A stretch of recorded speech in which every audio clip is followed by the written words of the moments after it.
All right, guys, welcome back to another episode of Sports Hype. We got a great episode coming your way right now.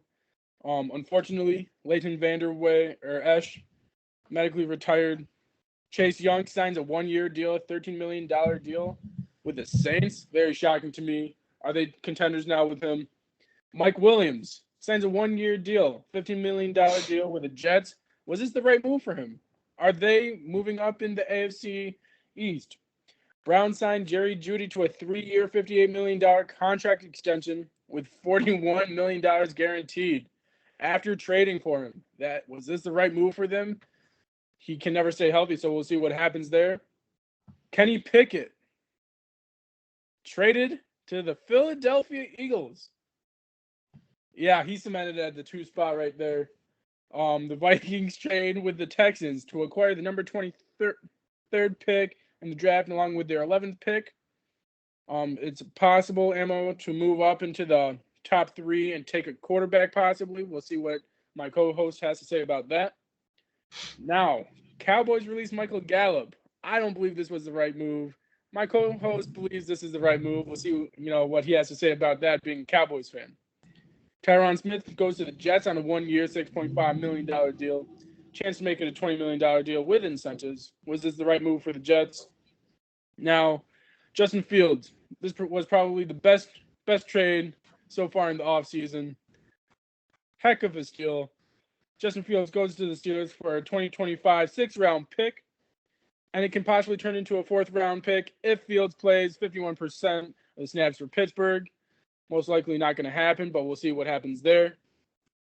So let's get right into it. That's pretty much what we got right now. And obviously, we got ourselves March Madness. It's tournament time. So who knows? Maybe we'll get into that a little bit. Yes, sir. We also have to touch on one of, if not the greatest defensive ends ever to play that game, 100%. retiring in Aaron Donald. So we'll start there. I'll just give my props to Aaron Donald. I think he is the best defensive end in the history of the NFL. Making 10 Pro Bowls in 10 seasons, making it as a rookie is very difficult. Only the second player in NFL history to do that behind Barry Sanders. Mm-hmm. And Barry Sanders also played exactly 10 seasons like Aaron Donald. So props to Donald on an outstanding career and enjoy retirement, man. Yeah, like you said, one of the best to ever do it. He was the best defensive player, I would say, all 10 years, possibly maybe 8 years of his career so far. Very short career, just like obviously Barry Sanders, just like I would say, like a Megatron, Calvin Johnson type, scenario. Keeps his health intact. Very smart move. He made his money when he wanted to. He won a Super Bowl. So congratulations to him on a profound career that he had. Definitely Hall of Famer. So, unfortunately, we're not going to be able to see him anymore in the Rams uniform. But hopefully he has a lot of projects on his way. Very intelligent human.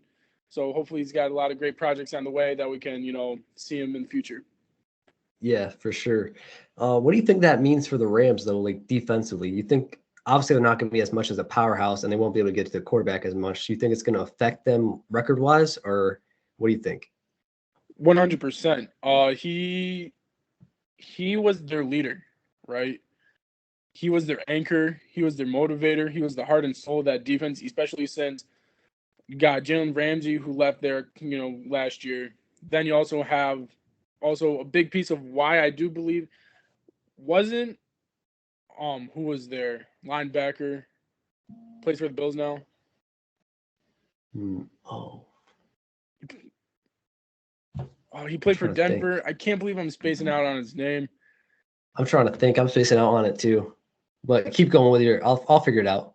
All right. So when he figures out his name, I was just gonna say he was a very intelligent linebacker, very intelligent, key piece to, I believe, why they won the Super Bowl back when they did. Oh, you're talking about Von Miller. Von Miller. He won a Super Bowl with the Rams, right?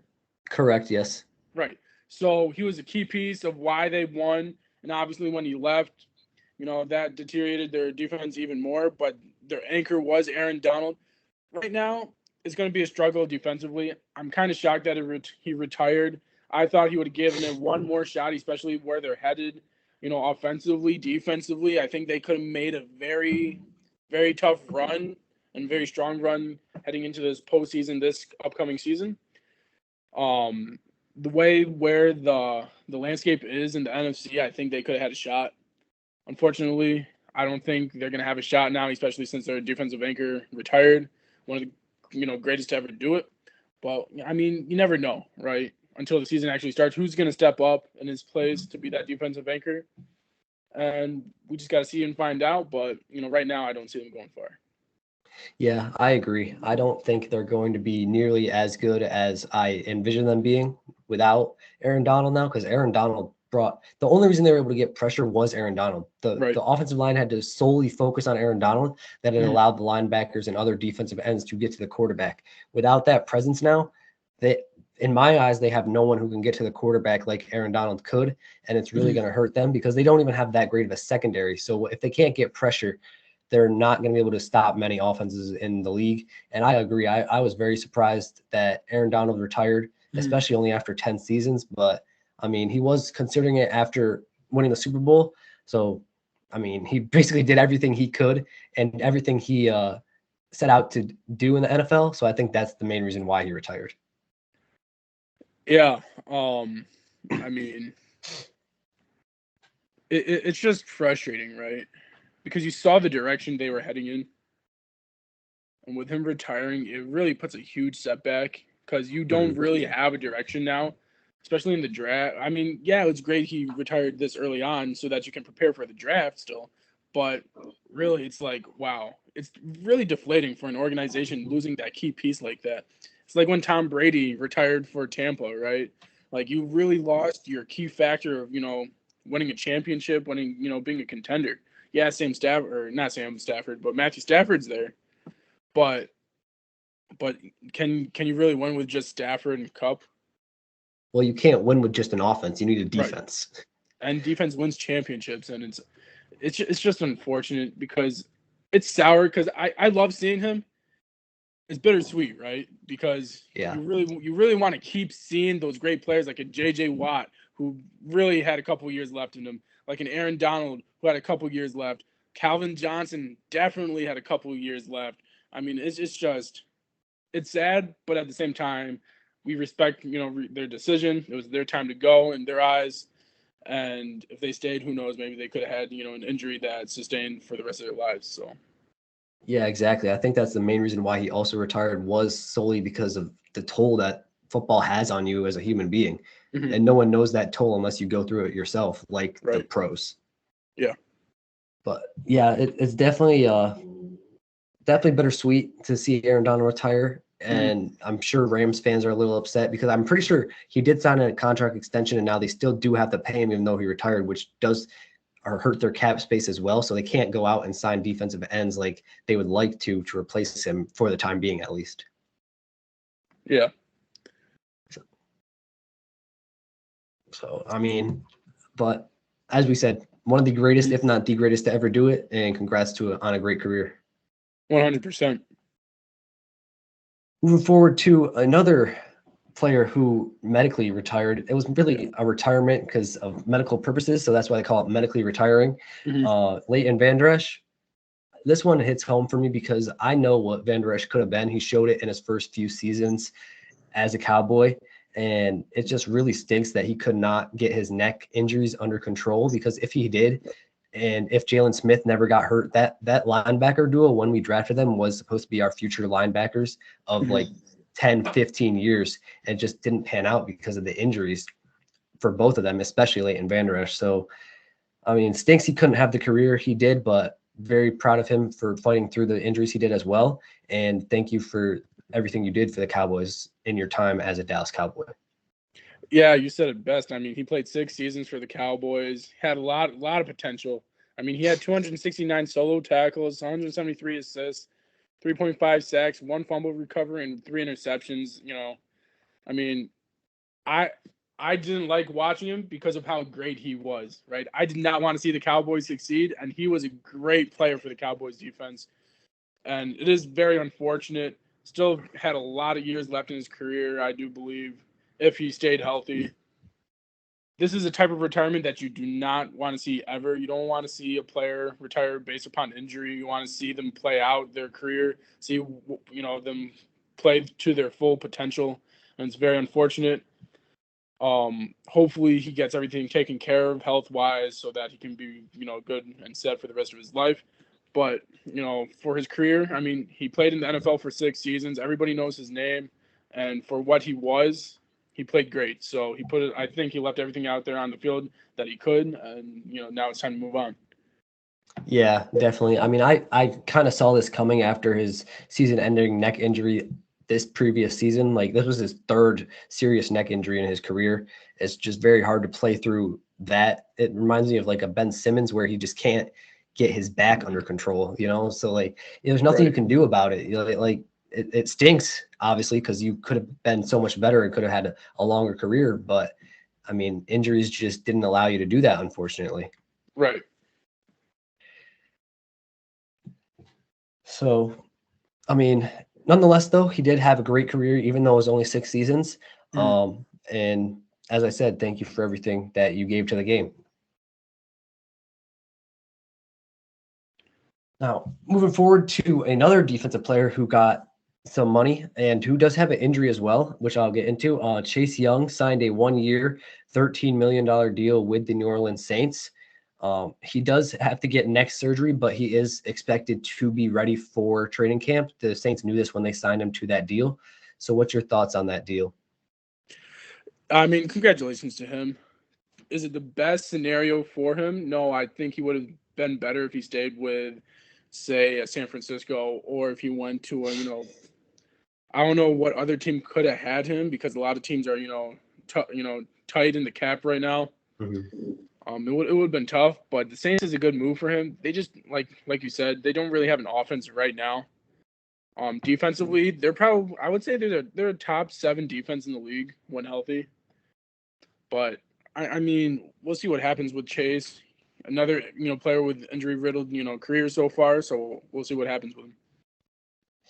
Yeah, I agree. I think he should have stayed with San Fran, because that duo of him and Joey Bosa, seeing that with a full season, I think they would have had insanely great success, and it would have made Chase Young better than he will be on the Saints. But him and Demario Davis and Cam Jordan are also a great combination on the defensive side of things. It's just, as you said, he's not going to be able to win at New Orleans as he would have been able to at San Fran. So I'm kind of surprised he went that route, but it's also because of the money, let's be honest. And I think that's the main reason why he decided to leave San Fran, because they weren't able to pay him what he wanted. And I do think he will affect the Saints defense, but until they get an offense that can click, they're not going to go anywhere. Right.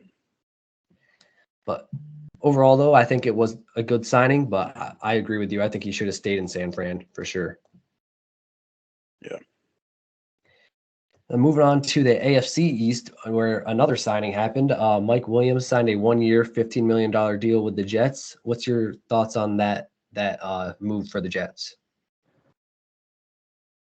I mean, yeah, it's a good move, right? In my opinion. I mean, you're adding on to your depth, in my opinion. Mm-hmm. And the Jets are a solid team. It's just, can they stay healthy, right? So trying to look something up. You're good. So if you add on, say, Tyron Smith, right? Mm-hmm. Yep. Can you keep Aaron Rodgers safe? That's the whole thing. See, I was going to get into this when we went to Tyron Smith, but I honestly didn't like that signing solely because were we not talking about Tyron? No, we were talking about Mike Williams. Oh, right. Sorry, my bad. He did sign with the Jets too. Yeah. Sorry. Let me go to Mike. My bad. Go ahead. You're good.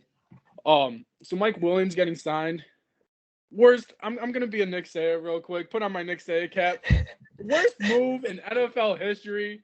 If I'm Mike Williams, I'm going to the Pittsburgh Steelers. For that amount of money, we don't laugh right now. We had that in our cap. We just saved on restructuring. I forget whose deal. I think our cornerback's deal, right? Did you? I don't know. I haven't really been paying attention to that. Yeah, we just restructured someone's deal to save, I think it was $14 million in the cap. You look at Mike Williams' deal, $15 million. I believe we still had $16 million left in the cap. Come on, man. Don't you want to win a Super Bowl? The best chances with Russell Wilson, Najee Harris, Jalen Warren. I mean, you add on Mike Williams to that Steelers offense, which is already prolific on paper. You're going to the Super Bowl, no doubt about it. You go to the Jets. There is some questions, in my opinion. Like you stated last time on the podcast, is Aaron Rodgers going to be healthy? What's going to happen with this offense? Offensive line, we just stated Tyron Smith. That offensive line is nowhere near where they should be to keep a 40-year-old, 39, 40-year-old. I think 40. It's going to be 40? Yeah. There's no way they're going to keep a 40-year-old from getting hit like that after a torn Achilles. Oh, man, it's going to be tough for them because look what happened with Tom Brady when he was in his last career. He didn't want to get hit. He was old. He was fragile. He didn't want to get hit back in his last year. He was throwing that ball quicker than you could, say hike, right? I mean, my goodness. So when you got a 40-year-old Aaron Rodgers in the back and you don't have an offensive line to protect him, really, what can you do? Like you said last time, Mike Williams is a deep threat. How are you going to give him enough time to get Mike the ball? I just don't see it happening. Yeah, I also agree. This isn't a good move. It's a great move for Mike Williams because he gets the bag.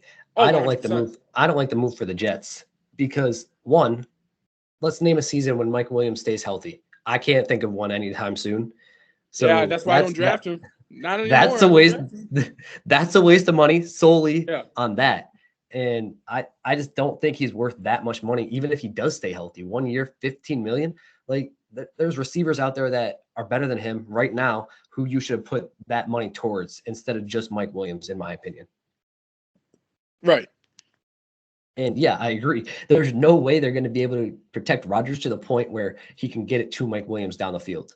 Like your best O lineman is pushing 35 in Tyron Smith, and he hasn't stayed healthy an entire season in like 5 seasons. 100%. So I don't like the move for the Jets. I think to go to your Steelers point, Mike Williams, I don't think you guys tried to sign him. I think that's why he didn't go there. Oh, yeah, we didn't try to. Obviously, we didn't try to sign him. But if he sought out the Steelers, right, if he was like, I want to go to Pittsburgh, let's try to make this happen, then obviously I think we would have tried to make something happen because he's still a great offensive weapon. Yeah, that's true. That's true. I didn't think about that. Honestly, I think he should have went to Pittsburgh. I thought that was the best fit out of the teams he went to visit. Right. I was surprised the Jets came up out of nowhere and signed him. As you said, that was his best chance to win with Russell Wilson. Pair him with George Pickens. That's 2 elite deep threats on the same team. That's tough to guard for defenses. But 100%. Unfortunately, he chose the Jets, and we'll see what happens. Where do you think he's the number one option over Garrett? No, Garrett Wilson will always be number one option, especially after the way I saw. Yeah, Aaron Rodgers didn't play in the regular season, but in the preseason, when those two played, Aaron Rodgers loved Garrett Wilson. He was feeding him the ball, and I think it's going to be like Dak and CeeDee, where they're just going to throw him the ball anytime he's open. Got you. But Mike Williams is obviously the number 2 because Allen Lazard is not a number 2 receiver. Right, so Mike Williams will be number 2 over there. Right. But sticking with receivers in the AFC North, moving to the AFC North, the Browns signed Jerry Jeudy to a 3-year, $58 million contract extension with $41 million guaranteed at the signing. What's your thoughts on this move? Wow. I mean, for them to extend Watson like they did without knowing how he was going to play, now you sign Jerry Jeudy. Yeah, he's not a great receiver. He's a good receiver. He can be great on a good day, right? But bro, he never stays healthy.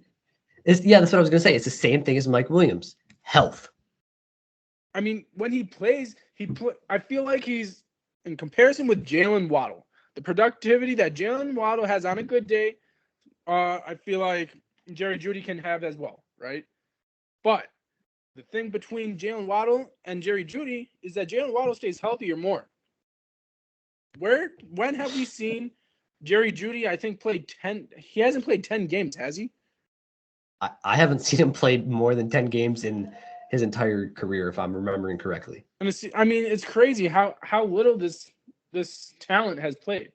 I mean, I think yeah, I think the Browns might be banking on that he'll be the wide receiver 2 next to Amari, so he won't have as much like pressure on him where he won't have to push his body as much as he did on the Broncos. but why $41 million guaranteed? That to me is insane. That's even worse than the Mike Williams 1 year, $50 million. You have I want to say it's more than 13 times, right? So you're making, or not 13 times, but you're making $13 million guaranteed every single year. Yeah, I mean, the 58 million I was fine with, but then I saw the 41 million guaranteed at the signing and I was like, why? He didn't even play for you guys. One, you don't know what he would produce, and two, I haven't seen Jeudy stay healthy his entire career. Right. And for them to give him the $41 million guaranteed for over 3 years is just insane to me. You're expecting him to stay healthy. You're expecting him to possibly win a Super Bowl at this point with the amount. You're already in the red, right? I mean, you're already, I think, negative $2 million before the signing. Yeah. That's crazy. Like, say Deshaun Watson and Jerry Jeudy don't pan out the way they expected after these contract extensions, where you go from there? Because no one's taking their contracts, one, if you want to trade them. And then even if you release them, you have dead cap, like thousands of dead cap. Yeah. So it's not going to, if it doesn't work out, it's not going to be good for the Browns. But hopefully for their case, it works out better than we expect, because I don't think this was the right move at all. I think this is perfect for the Steelers, though. If you're looking at the the Browns right now, and you're like, okay, we can beat them. You add Jerry Jeudy, yeah, that's great for you. We just added Patrick Queen and multiple other defensive players. It's just going to look ridiculous. Everyone's saying that the AFC North is going to be the best division so far. I agree with everyone. This is going to be crazy to see with Baltimore, with the Steelers, with the Browns. And then you can't ever count out Patrick Mahomes. You can't ever count out Joe Burrow. He's Joe Breezy. He's Joe Cool for a reason. I mean, it's just going to be crazy to watch. I honestly think that 2 of these teams will have 10 plus wins and still miss the playoffs because of how good their division was. Right. And that's just going to make it, like you said, the best division in NFL. For sure. But moving on to someone you have criticized heavily his entire career, and now are getting ready to criticize him even more. Kenny Pickett traded to the Eagles for, what was it, a 4th and 5th, or was it just a 4th? I believe it was just a fourth. Maybe it was a 4th and 5th, but I'm not sure. I think it was just a 4th, though. All right, I'll look it up, but traded to the Eagles. So what's your thoughts on that as a Steelers fan? Yeah, this is funny to me. I mean, right when you see Russell Wilson get traded, or not traded, but signed with the Steelers, Russ goes ahead and I believe he texts him or talks to him saying, "Hey man, let's try to play, great together. Let's go out there and have fun." You look at it and it's just funny to me because Kenny Pickett, the day after that trade happens, he cancels all his workouts with the receiving corps. Mm-hmm. He doesn't talk to the facility. He doesn't talk to anybody, and he requests a trade. Not only just a trade, but he gets traded to the Philadelphia Eagles. Yeah, buddy, you're going to be a number 2 for the rest of your career. You're not going to have a chance to develop. You're not going to have a chance to possibly go ahead and be a starter. And for him to do exactly what we thought he was going to do, which was just he's so self-absorbed, right? You look at Kenny Pickett. He's not a team player. You look at how he was last year. When he was the 3rd stringer, he didn't even suit up. Did not even suit up. Because he was a 3rd stringer behind Mitch Trubisky and Mason Rudolph, because you couldn't play well, because you can't contribute and you can't convert in the red zone. That's not anyone else's fault except for yours. And when you go ahead and you say, "Oh yeah, I want to be traded. I don't want to win." Even though all your teammates are, trying to, be proactive, trying to say, "Hey man, let's go out there, let's be great teammates." No, and then what your demeanor, your body language when you walk off the field every single time on a 3rd and out, it just shows you're self-absorbed. You didn't really want to be there. You just want to have success for yourself, not for the team. And that's why you're out of Pittsburgh right now, because that is a team organization. That is our culture. We play for each other. We play for the crest, right? You play for that symbol on your helmet every single week. Like Patrick Queen said, he pointed, "Why are you here?" "I'm here because of that symbol right there. I'm here because of this symbol right here. I'm here because of the Steelers symbol." I mean, it's just terrible, right? Because everyone said he was going to develop. You said he was going to develop. I wanted him to develop. Now he's gone. Yeah. And he showed his true colors. I mean, you can't say anything less than Kenny Pickett showed his true colors. He played for Pitt. He was Pittsburgh. Yet he still didn't. That wasn't enough for him. That wasn't enough.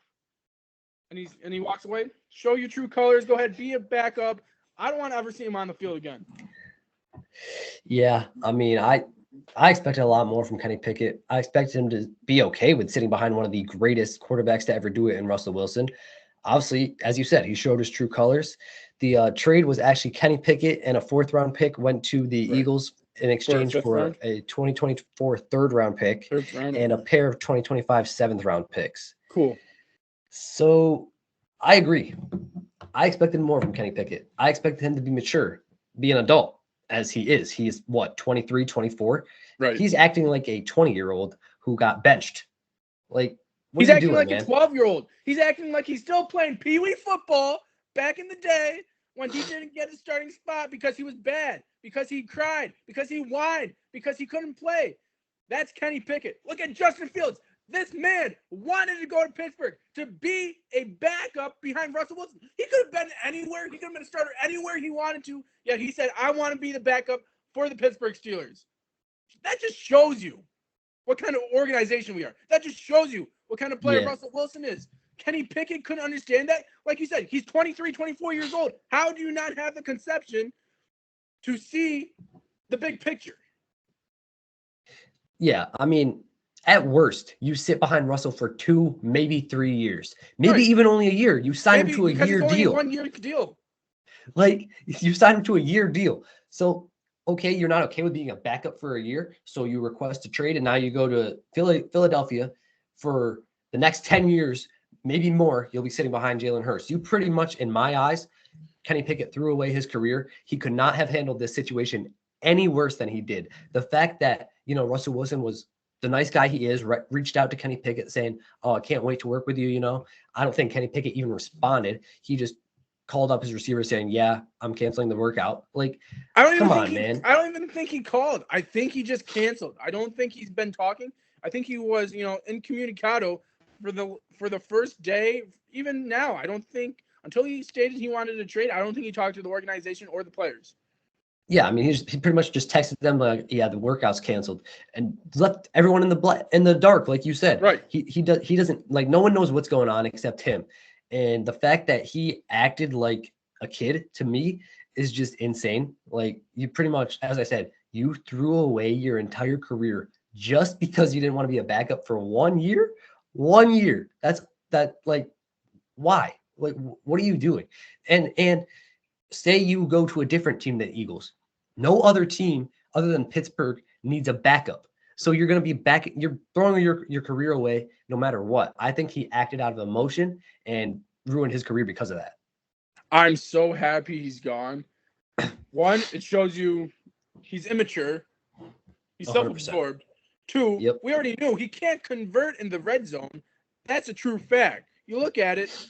You look at Russell Wilson. He had 24 touchdowns last year. That is twice of Kenny Pickett's career so far.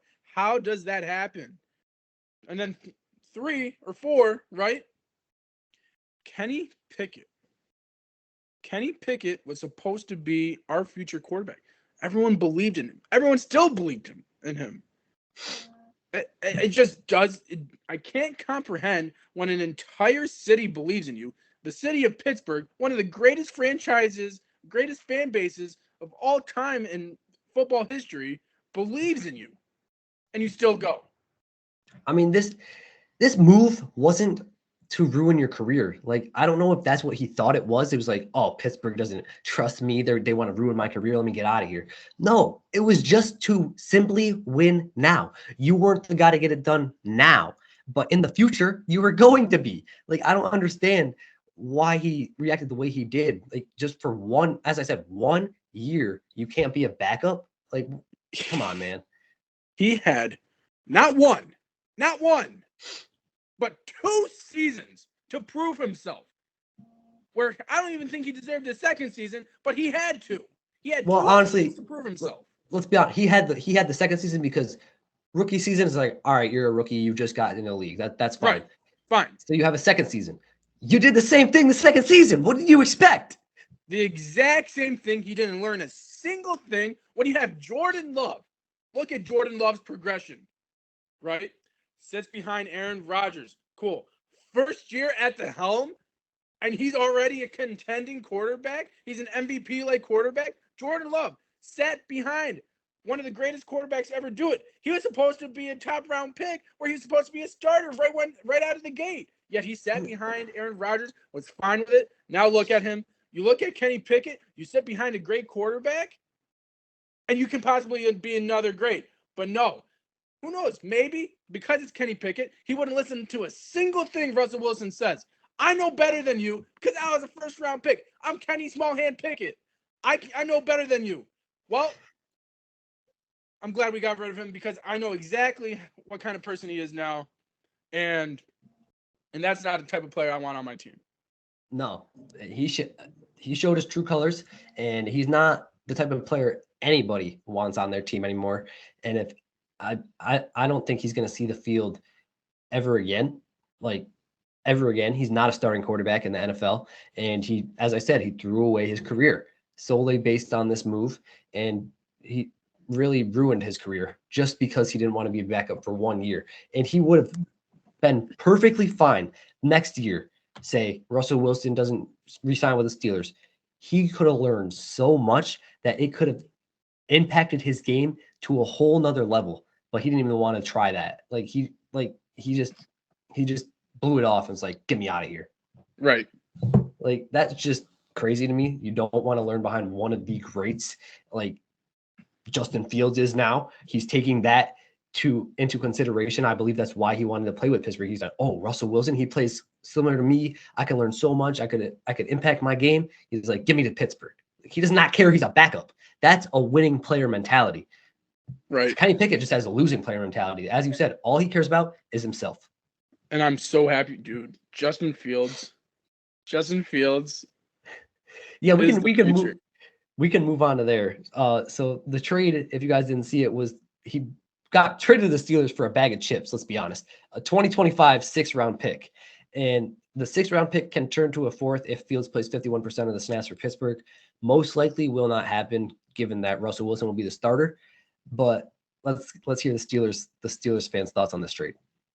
So we get rid of Kenny Pickett for the first day and a half. I want to say we only had Russell Wilson. Who is our backup? We have no backup quarterback. This is a scary thought. We have just one quarterback in our quarterback room. Then comes the trade. Adam Schefter brings us this news where we get Justin Fields for a bag of chips. 1, he's a good quarterback. 2, he had 0 offensive line. 3, he barely had any help. And when he did, look at what happened to DJ Moore. I mean, he was special, right? We bring him into Pittsburgh. We have an offensive line, possibly. It's getting better. Don't you worry. It'll get better. It's getting better, yeah. It's getting better. We got George Pickens on the outside for him to throw to. We got Pat Freiermuth. We got Najee Harris, Jalen Warren. We got a future. That defense is stacked. That defense is the best in the league on paper right now. bring him in. He learns under Mike Tomlin. He learns under Russell Wilson. We have 2 starters right now in our quarterback room. Last year, we didn't even have a technical starter that could start in the NFL. What the Steelers have done and what Khan has done for the Steelers organization in this postseason, I want to say, who's the OKC general manager? Sam Presti. Thank you. He's just like Sam Presti. He built a squad pretty much in one season, and Sam Presti still has 2 first-round picks for next year, which is even scarier, right? I mean, that's how great he has like 25 to 30 first-round picks in the next 5 years. Right, and they're number 2 in the West, number 1 in the West. Yeah. You look at what the Steelers did. We were nothing last year. Yeah, we had a great defense. Is this Khan's first year as general manager? I think I want to. Is it? I thought it was his second. Maybe it's his first. I think he was there last year, but he didn't come early enough where he could make impact moves, I think. Right. So when you see this is his first offseason as GM. 100%. And when you look at what he's done, I mean, I don't think you could have made better moves as a general manager. There is nothing better you could have done. That was played to perfection. I mean, the only move you could have done better is maybe hiring a better offensive coordinator, 1. And 2, getting a receiver back for Deontay Johnson so you don't have a hole at receiver 2. Right. But I mean, for the overall, though, he's done an outstanding job. An outstanding job. How do you get Russell Wilson? The QB room was crap. You moved to this? Bro, the QB room it consisted of Kenny Pickett, mediocre. Mitch Trubisky. Mason Rudolph. Yeah. Below average. He was fine. He brought us to the playoffs. Good for him. Yeah, and then Mitch Trubisky, who is just Nickelodeon. Like, that's all you can say about him. I mean, but, oh my gosh. We get Patrick Queen. We get Russell Wilson. We get Justin Fields. The amount of players we got, and how hard is it to be like, oh, we need to up our secondary? We signed secondary players for our defense. It's not that hard. Khan has built this team into a Super Bowl contending team, which we haven't had in the last decade, later part of the decade. So I can't believe what he's done. You know, bravo to him. You know, give him a round of applause because that was something special. Yeah, I mean, I agree. Justin Fields is absolutely the future of the Steelers solely because Russell Wilson he's not falling off. He's still very good, and that's why he's going to be the starter. But he has like, I'd say 2-3 years left max, and it's a 1-year deal. So if it doesn't work out, you got Justin Fields waiting right there. And Fields can learn behind one of the greatest to ever do it, who plays very similar to Russell Wilson. So he can learn how Wilson, developed and became a better thrower than a runner. Because early in his career, Russell Wilson was a running quarterback like Justin Fields. Right. And then he developed into a passer. I think this is going to help Justin Fields as a passer tremendously, and he's going to be a great quarterback for the Pittsburgh Steelers once Russell Wilson's days are up. 100%. And yeah, I mean, I believe his name is Adam Khan or something like that. An absolutely fantastic job at building a winning team right now. And I wish you had a brother that you could send over to Dallas because Jerry Jones. His name's Omar Khan. Omar Khan, yeah. If you had another mastermind brother, I'd be calling for them over at Dallas. Yeah. But yeah, this trade is absolutely fantastic. I think they're going to use Justin Fields a lot more than people think. I don't think he's just going to be standing on the sideline. I think he's going to be used like a Taysom Hill at New Orleans, but not pass catching. Read option wise, he will be the read option quarterback. QB draw wise, he'll like anytime they want to throw a defense on their heels or use a QB run, but not use Russell Wilson, Justin Fields will get in that game. 100%. And I think it's going to, as I said, put defense on their heels and make it very hard to guard the Steelers offense. Right. But yeah, I mean, the fact that you got him for a 6th-round pick pretty much is absolutely insane. Yeah, that was crazy. I thought we would have given up a lot of draft capital. at least, to that extent. But Well, it just shows me, like, if the Bears were willing to give him up for a 6th-round pick, one, they didn't believe in him, which I think is the wrong move, and two, they really trust Caleb Williams, which I think is the other wrong move. So going to the Bears side, what's your thoughts on it for them? I want to say thank you. One, because they had better options. They did have better 100%. Options. Oh my gosh, yeah. I think they tried though, and Justin Fields really forced his way to Pittsburgh. He said he wanted to play for Pittsburgh, right? So yeah, but they went for him. They went to the Falcons and Panthers, I believe, and Fields said no, give me to Pittsburgh. Right. So he didn't have to, right? He still had a couple more years on his contract to where they could have traded him for whatever they wanted. As long as the organization gets better, who cares, right? At that point. But for what Justin Fields went through with that organization, they wanted to do right by Justin Fields.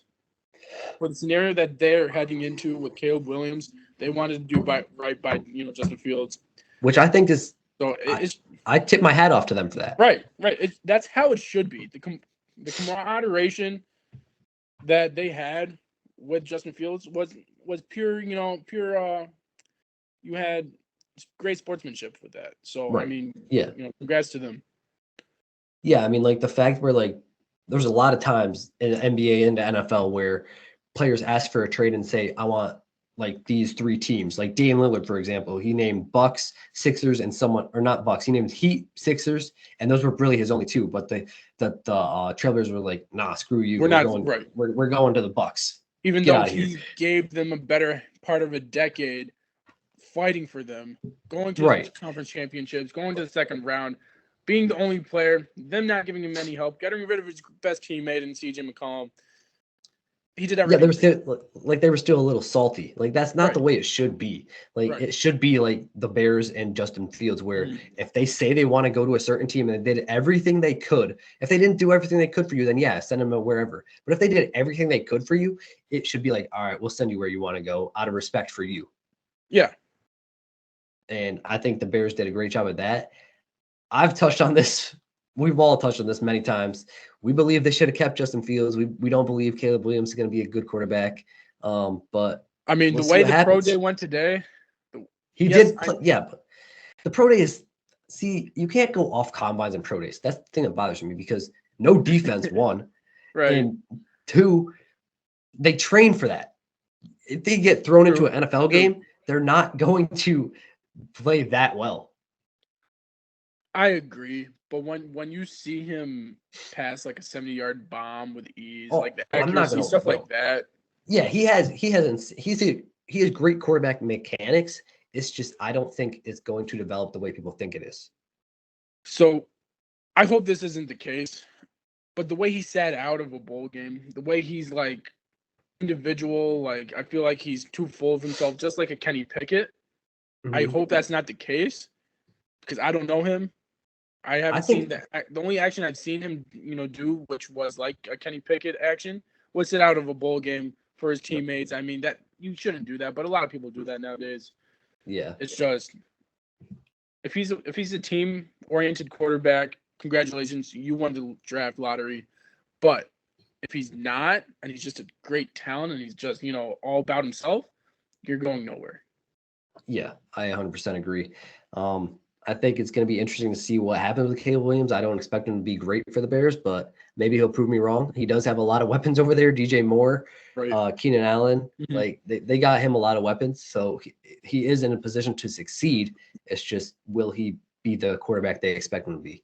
Right. And what was interesting to me is on a different NFL prospect, like for Marvin Harrison, he said, oh, I'm not going to compete in the combine. I'm going to do it in my pro day. But then today he said, no, I'm not even doing the pro day. Like that doesn't make any sense to me. Like you don't want any scouts to look at you. Like that doesn't make sense. I feel like if you understand how he plays in game, you should just look at the tape. Honestly, the pro days, the combine, like you said, it doesn't matter. Why would I, risk possible like an ACL tear, an Achilles injury? That's true. That's true because I believe Kool-Aid McKinstry hurt his foot in the combine, so you risk injury. Right. So if you really want to know how I play, look at me in game. Look at me against Michigan. Look at me against any Big Ten team. How I ate and I feasted. And I was the best receiver in the league, in the nation, at this. And there's nothing else to say. I proved myself. I proved myself that I can be a number 1 pick, if not a top 4 pick. Yeah, I mean, I think that's why he didn't do it, because he knows he's a lock for a top 4 pick based off his college tape, which is a fact. He's going top 4, and he doesn't need to show the scouts anything because it's all on his tape. He's in my opinion, as a college wide receiver, he is a top 5 wide receiver of all time. Tell me another receiver that does better than him. I mean, there's so many good college receivers, bro. There's like Odell at LSU, Justin Jefferson at LSU. But yeah, I agree. There's like, I can't name someone that 5. dominated. He was an NFL wide receiver playing in a kids league, it looked like. Yeah, that's facts. Like, there's no reason for him to do a pro day or a combine just solely because of that fact alone. But speaking of the draft, the Minnesota Vikings did trade their number 23 pick in the draft along with their 11th. The Vikings traded with the Texans to acquire the Texans number 23 pick in the draft along with their 11th pick. Yeah. So what do you think? Do you think this is possible ammo to move up in the top 3 and take a quarterback for the Vikings? So we know that their quarterback situation is a little shady right now. So they have the 11th and the 23rd. Shady? Did you say? Yeah. What did you just say? Okay. I said shady. Yeah. Okay, good. All right. I had so they have the 11th and 23rd pick. So I'm thinking personally that they pair these picks together and move up to at least the top 5 to get a better quarterback. You said 11 and 23. At the 11th pick, you're telling me you're not going to see J.J. McCarthy there? Rumors are J.J. McCarthy. Well, the Giants are very, very interested in taking him. Like, that's the rumors. Really? Yeah. So I don't think he's going to be. You have to start him over. You have to start him over Danny. I don't think they would, but that's the thought process, is that if Danny doesn't pan out this year, they got JJ waiting right there. If I'm the Giants, I'm starting JJ. You're gonna win more games with JJ McCarthy than Daniel Dimes any day of the week.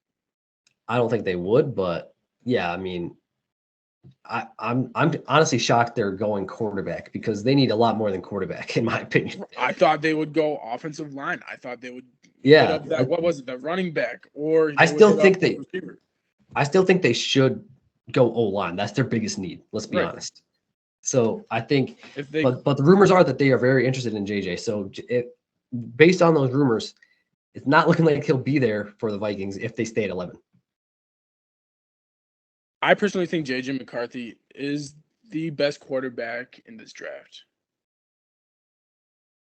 If you want to win now, J.J. McCarthy's that guy. I think Bo Nix, to be honest. I think people are sleeping on him heavily. I think Bo's a good quarterback. I think he's a great second option. I just think if you're looking for poise, if you're looking for winning mentality, if you're looking for a quarterback that can possibly win you multiple championships, multiple Super Bowls, I think that's JJ. You look at Bo, yes, he is older. He's got experience. He's more mobile, I would say, than JJ. See, the thing that bothers me with JJ, though, is that we didn't see him throw the ball a lot in college. He was carried by the run game, I think. He was, but when you needed him to make a big play, he would do that. 100%. JJ would make that big play down the stretch. When he was down against Alabama, who made the play? It was JJ. That's true, yeah. Yeah, but I think if I'm the Vikings, I'm trying to move up.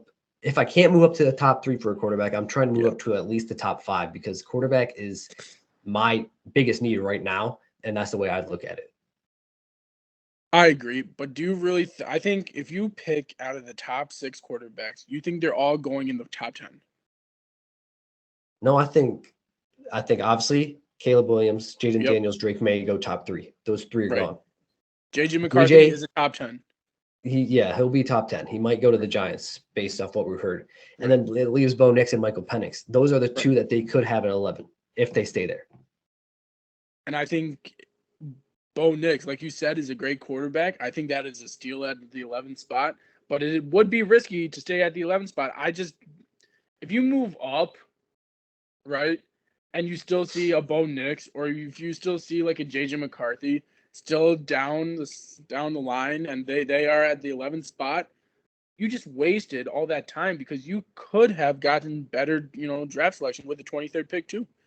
Right, and you could have stayed with two first-round picks with 11th and 23rd, where you could knock out two birds in one stone. Exactly. So I think keeping both picks would be the right pick because I think they will get a quarterback at 11. Mm-hmm. Obviously, there's going to be a lot of after the top three, not many quarterbacks will go outside of JJ McCarthy potentially, and they'll still have, as I said, Bo Nix and Michael Penix, which both are great options. Yeah, I honestly believe that JJ should go top 3 above everyone. I think he's going to be the most successful quarterback in this draft. But yeah, we know that's not going to happen though. I mean, he would be a perfect spot with New England, although they're going to take Drake. Yeah. He would be perfect. He would be a perfect spot for New England, in my opinion. That's fair. He would be a great fit with Justin Jefferson. Washington. Oh, Minnesota, yeah. With Minnesota, I think he would be a great fit with Minnesota. It's just I don't think he's going to be there at number 11. Yeah, I agree. I think the Giants are either going to take him or one of the other top 10 teams. They ruin everyone. The Giants are not an organization. They are the definition of the Pistons for the NFL. That's facts. I mean, ever since they drafted OBJ, I'll say that OBJ is the only success I've seen them have in the draft. That's it. Well, you had Saquon, but he was a top whatever pick. But he didn't pan out the way everyone thought at New York. I mean, the first 3 years, yeah. But the past two, you got to figure those in too. He was not. But the games they won were because of him. They didn't. Yeah, but understand they didn't have an offensive line for his entire career with the Giants. No offensive line, and he still did the stuff he did. Yeah, that's true. So I mean, that was a great draft pick. It's just why couldn't they build around it? You should have built around it, and that's why he left. But, well, the thing that they messed up, the biggest during Saquon's tenure was one, drafting Daniel Jones first of all, and then giving him that contract. Right. I believe there was many better quarterbacks available when they drafted Daniel Jones at number 8. Yeah, I honestly can't believe. Is he the worst quarterback to be drafted at that spot and to be given that amount of money? I mean, there's a lot of bad quarterbacks in the first round. You got Josh Rosen, who fell off the face of the earth. Yeah, but at least he had a career to play with, right? Like he was on multiple teams. He was with Arizona, right? Yeah, but he never played is the problem. Daniel Jones actually plays. Yeah. You could say Sam Darnold, who's been a backup picked at number 2 by the Jets. Another one picked number 2 by the Jets. Zach Wilson hasn't panned out. Anyone who played for the Jets. Both New York teams messed up quarterbacks so bad. Yeah. It's terrible. I mean, the Jets haven't had a quarterback since Mark Sanchez. I mean, yeah, you thought Aaron Rodgers was going to be that, and now he tore his Achilles and he's coming back. Sure. Will he be the same, though? That's the biggest question. He wasn't drafted, though. Yeah, exactly. That's facts. He was not drafted. So, I mean, yeah, I haven't seen them draft a good quarterback, and they've been top 3, and they've needed a quarterback every year for a reason. Right. So, yeah, I mean, I think JJ shouldn't want to go to the Giants, but if he does go there. Has it been since Name It? I mean, Mark Sanchez, he was all right. He was all right. We'll give it to Mark. Yeah, so we'll go there. But yeah, I think JJ shouldn't want to go to New York, but if he does go there, he'll have no choice, unfortunately. I would try to force my way out. Doing Eli. Yeah, but if you're a rookie, you don't have the leeway to do that. That's the problem. Eli. Yeah, but you have to be a Kobe Bryant talent to force your way out. Like Kobe pretty much forced his way out of Charlotte to go to LA. Oh, 100%. But was Eli Manning that type of talent? I mean, I can't believe he did what he did for the draft to be drafted by the New York Giants. I mean, yeah. I thought if anyone was going to do that this year, it was going to be Caleb Williams to not be drafted Right? by the Bears. But now he's like, whatever. I'll just I mean, embrace they're it. looking pretty good right now. Yeah. So like now that they actually look good, I think he's Right. bought more into it. Right. But yeah, I mean, I think JJ would be a better fit for the Minnesota over New York for sure. And I think New York should go O-line. But either way, I don't think JJ will be there at 11. But as I said, Nix or Penix are great situations for Minnesota. Yeah. And yeah, I think Drake May, personally, I think Drake May is the best fit for New England solely because he plays very similar to Tom Brady. Right. So I think that's why they go Drake. But it's going to be interesting to see what the Vikings do with those picks that they got, and can't wait to see it. But moving on to another Cowboys move, releasing Michael Gallup. So I know you think this was the wrong move. I was kind of surprised by that. So why don't you elaborate on that? Yeah. I mean, I thought he was a good third option. Yeah, he couldn't stay healthy. Yeah. He didn't really do what you guys wanted him to do. You really wanted him to turn out to be that, We didn't want him to be the number 3. We wanted him to be the number 2. Number 2, right. But he is, I would say, probably one of the best number 3s in the league, you can say. Yeah, but the problem with when me... healthy. Yeah, that's the problem. He can't... I think he was there 3-4 years. Right. I remember one season where he played every game. That's it. And you also have to look at the quarterback situation. Yeah, Dak Prescott is Dak Prescott, but he doesn't love to spread the love, right? I mean, he really just he liked Cooks and he liked CD the best. But beyond, he looks at CD every single time, pretty much. Well, yeah, but if you have a receiver that talented, I'd do the same thing. But when he's doubled and it's just bad passing, you got to look at the other options. Well, I believe it was also we didn't need to give it to Gallup this past season because our tight ends took a jump. Oh, 100%. Yeah, I do agree. Your guys' tight ends took a jump. It's just when you do have a talent like Michael, I do feel like if you give him the attention that he probably deserves, right? You give him enough touches, be like, all right, man, like here's a couple touches, do what you got to do, then go right ahead and make your moves. But for him not to even get, how many targets did he get this season? I don't know, but it wasn't a lot. I can tell you that. It wasn't a lot. That's what I'm saying. Is if Michael got if he got the targets, then sure, he would have been better. But if he's not getting even targeted, how can you really know how productive he could have been? I think he could have been more productive solely because I think this was the right move because one, as I said, he can't stay healthy. And two, he wasn't one to get open. Like that's why Dak didn't look his way. And when he was open, he would drop crucial passes in crucial times of games. And I think that's what lost Dak's trust in him and why down over the years, his targets kept decreasing and decreasing and decreasing because the amount of times Dak would go to him and he'd make a wrong route, which would be intercepted or just drop the ball. Dak was like, I can't trust you anymore, man. I'm sorry. So he had to go to CD, who gained his trust by making those plays. And I think I obviously wish Michael did pan out better, but I think it was the right move for those reasons. And it saves us cap for the 5 upcoming extensions we have to do with Dak Prescott, CeeDee Lamb, Micah Parsons. Those 3 alone are getting a bag. And it was more a cap casualty similar to Tyron Smith than it was lack of production, I think. Yeah, I can see that. You guys don't have Martavius still, do you?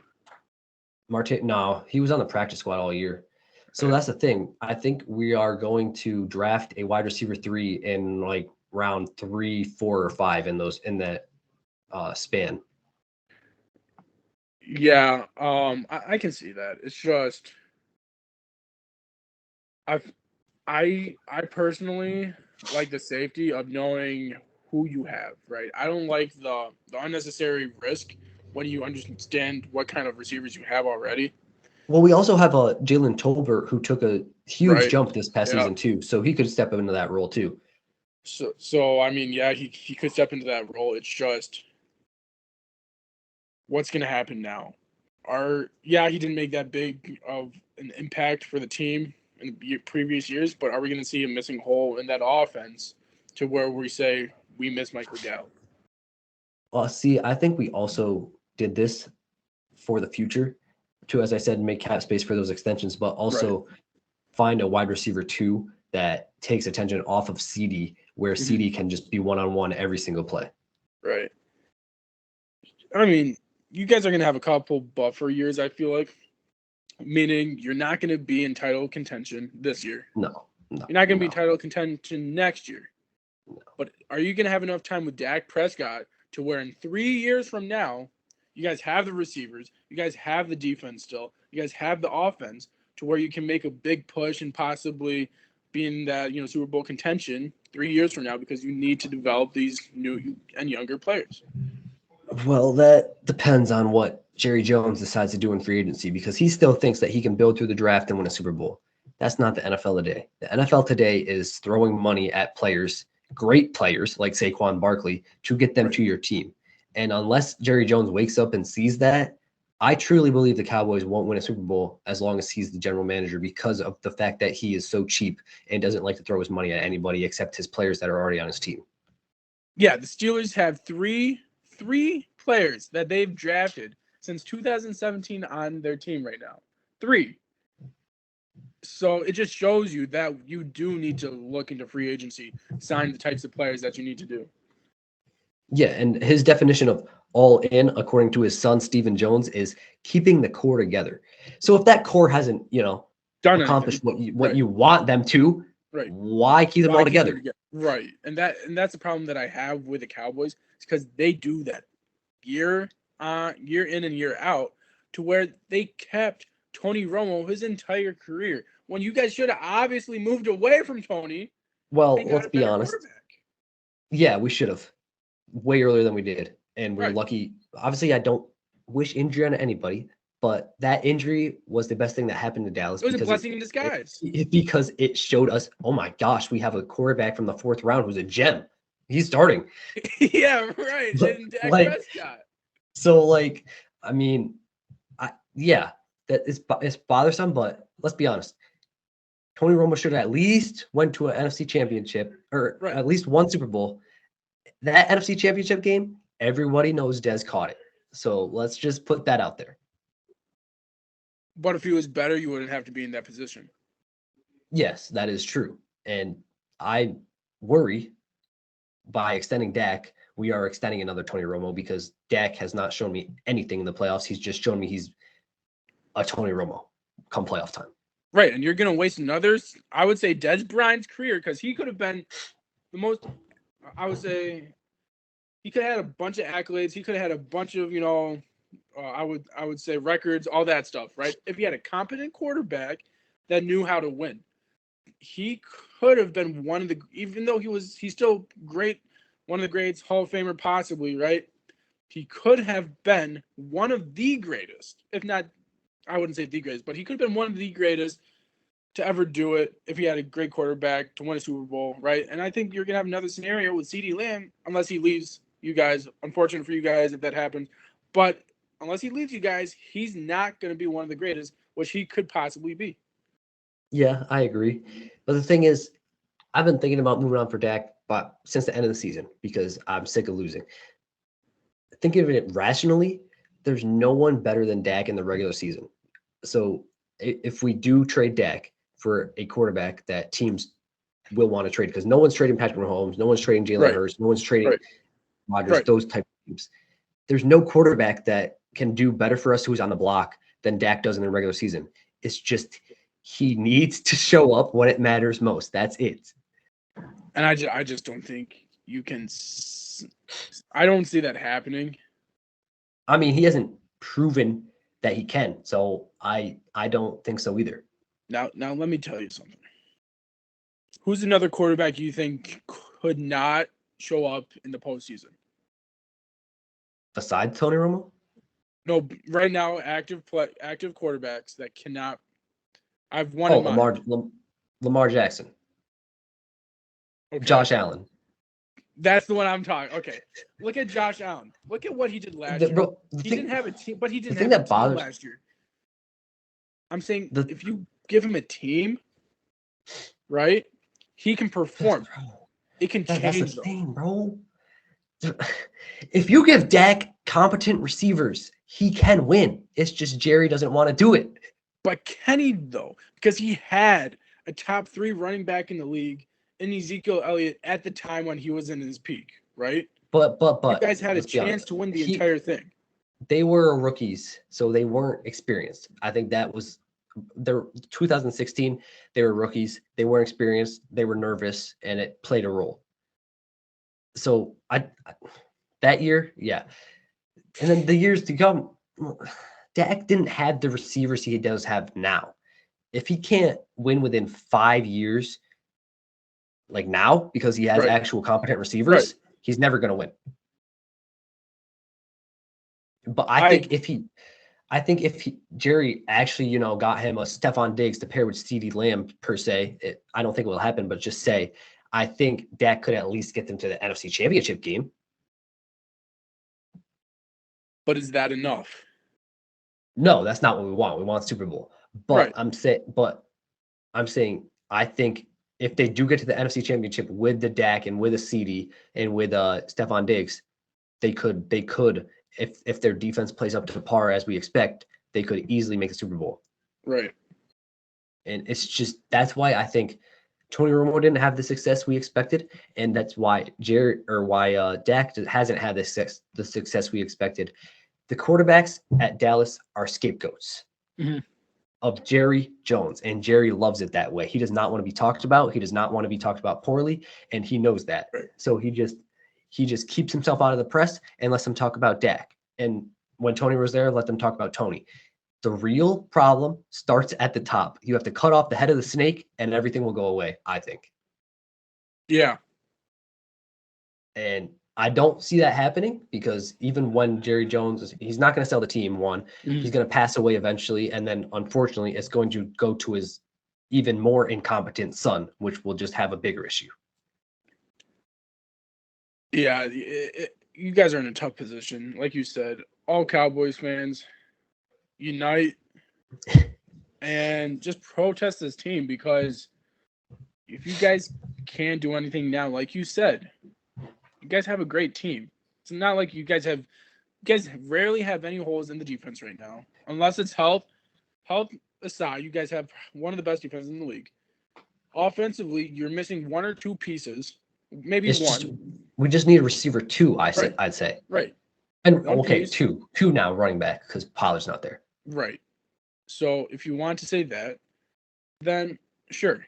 But you guys should be in contention every single year with Dak Prescott. It's just not, because 1, either he doesn't play competently, 2, he doesn't have the help, or 3, you guys have a clock management issue of some sort, or you guys can't get the ball off in time. You guys, that falls on coaching, because McCarthy is the worst time management coach I've ever seen in my life. I do a better job on Madden than he does in real life. And we didn't even mention the coaching. You lost Jan Quinn and your defensive coordinator. That's a terrible thing to happen. Yeah. That's probably the biggest thing that no one's talking about right now for you guys. And then 2, you have McCarthy, who just can't coach in the postseason. No. He's a Doc Rivers of the NFL. He goes away from what works in the postseason. You guys, phenomenal job in the regular season. Figure out what works, roll with it. Right? Postseason hits. What's football? I don't know. How do we run the ball? Oh, we can pass? I mean, it's ridiculous. Like, this past year was just on everybody. The defense stunk it up. The offense did even worse. Right. But it all falls on coaching. Dan Quinn did not coach. He coached a terrible game against the Packers, let's be honest. Overall, he was a great defensive coordinator, and I'm upset he left, obviously, because he was a great fit for us. But against the Packers, he coached a terrible, terrible game. He let them do what they wanted to, which was run the ball. Right. Like, that was just terrible. And the offensive play calling was even worse by McCarthy. And then everything just hit the fan from that point on. Yeah, I would agree. So, I mean, I just think Dak needs to, yeah, you hit it spot on. He needs to play more confident in the playoffs, but he won't play confident until he gets over that hump. And you look at Lamar Jackson. He made the AFC Championship this year. Dak has the potential to make at least an NFC Championship, and he just has to play confident. That's all he has to do. Right. So, I mean, we'll see what happens this year. I don't think this year is going to be a great. Well, regular season will be fine because we're in a mediocre division. Let's just put it that way. Yeah. So regular season will be fine. It's just come playoffs, I won't expect anything less than a first round exit because of the lack of what we've done in the offseason so far. Yeah, and that just tells to show you, right, that losing, Smith, a great offensive lineman, right? Obviously, health is considered, but losing him is a big piece too. Yeah, I mean, I've liked maybe one move that the Cowboys have done all year, and that's signing Eric Kendricks. That's the only signing they've made in what, 2 weeks now? Come on, 2 weeks. Like, that's just terrible. And as I said, Jerry Jones is too old to be an owner in the NFL, and he is too stubborn. He thinks his old ways work still, and they don't. It reminds me of Jim Boeheim and towards the end of his career at Syracuse, where he thought what he did in the 90s worked. It doesn't work anymore. It's 2024. But even then, even if you try to draft, you just can't, right? With the ways your players' careers are at, with Dak Prescott being in his last legs, right? With CD Lamb being in his prime, possibly heading into his prime. Micah Parsons in his prime. Micah Parsons in his prime right now. How many years are you going to have in that? You have Diggs too. And when is he going to be healthy? And then he's also playing really well right now, playing in his, heading into his prime. You're leading into the peak area of most of these guys' careers. If not, they're heading out of their peaks. So you really have to prioritize on winning now because of that. You can't rely on the draft. You can't rely on the things that most teams could do right now, like the Chicago Bears, like the Packers. Great drafting the last couple of years. For what the Cowboys need right now, you guys need to win now. You guys need to have players in their prime, and you need to pay them. And it's just unfortunate that the front office doesn't see that. Yeah, and that's why I say we're not going to win as long as the Joneses family, not just Jerry, the Joneses family as a whole are running the Cowboys. Yeah. They're never going to win a Super Bowl. Like, I honestly, I'm at the point where I think I'll be at my deathbed before I see a Cowboy Super Bowl. Right. Like, it's that bad. And I just don't see, obviously, as I said, once Jerry passes away, it's going to go to Stephen Jones.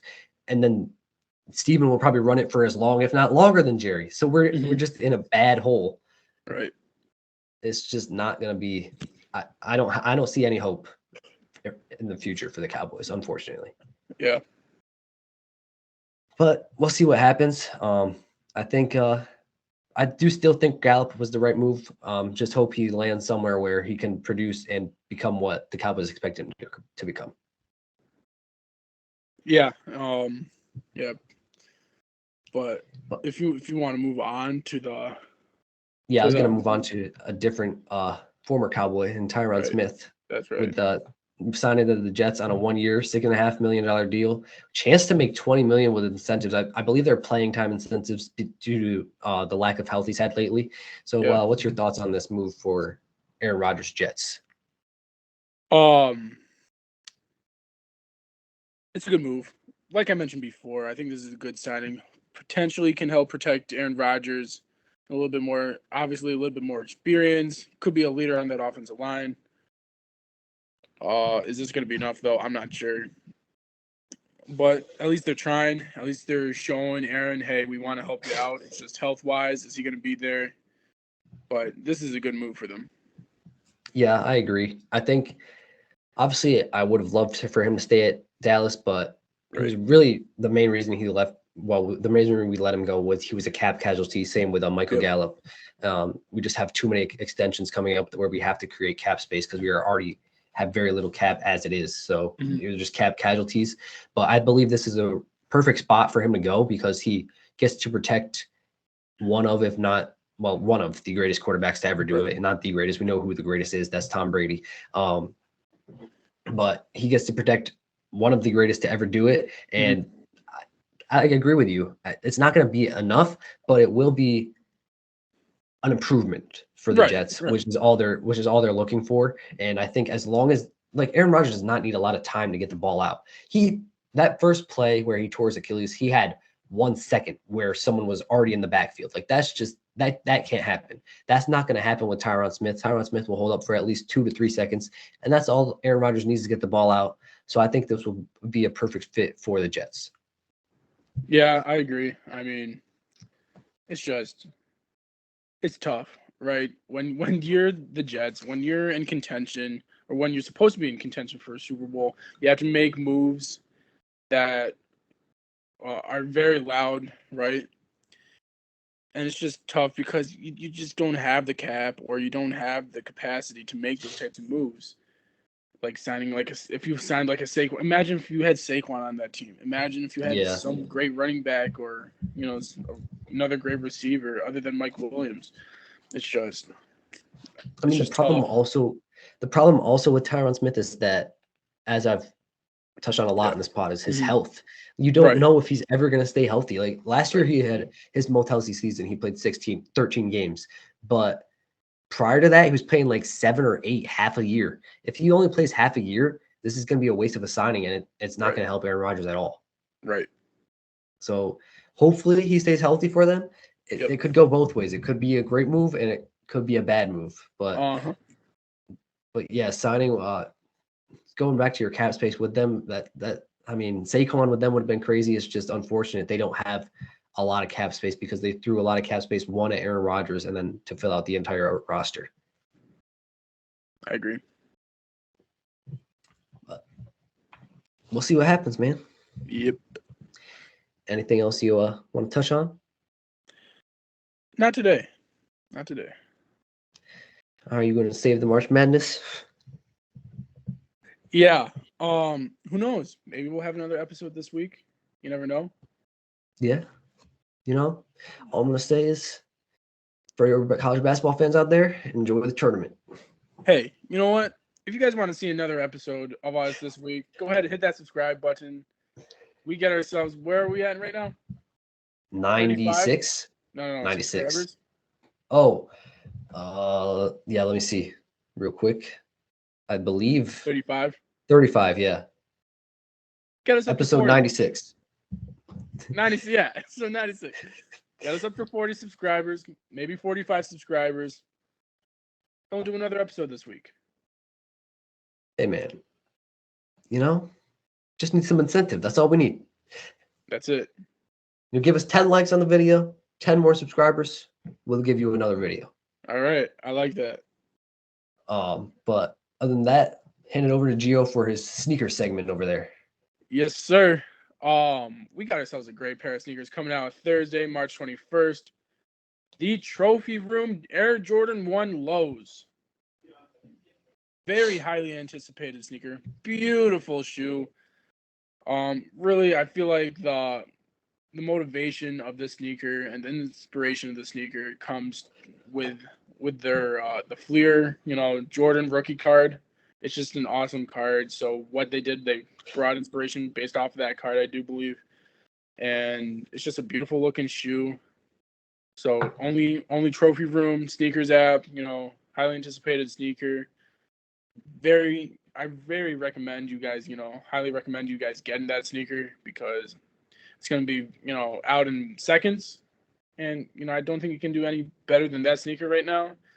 Great pair of sneakers, especially going into the summer months. But head into the video game world. Yes, sir. So as I touched on the last podcast, MLB The Show did drop yesterday. I did download it. Haven't had a chance to play it yet. But if you are into baseball, highly recommend that game. It's a very underrated game. So definitely recommend it. Coming out between April and December 2024, they haven't announced a set date yet, but Star Wars Outlaw will come out sometime in that time frame. And if you're a Star Wars fan like I am, and I'm assuming every child born in like the 2000s, love Star Wars. So go ahead and check out that game because I think it's gonna be a great game for sure. But other than that, thank y'all for watching. See you all in the next one. Hey guys, Nick Say is not here, so I'll do it for him. If you guys like the video, go ahead and give the thumbs up. Hey, if you guys are wondering where Nick is, or if you have any suspicion of where he is, please comment down below. If you guys had any comments about what we said, or any topics you want us to hit on in the future, go right ahead and hit that comment. Tell us in the comments below. And just to let you know, like two wise men once said today, subscribe. We'll see y'all on the next one. Peace. Peace.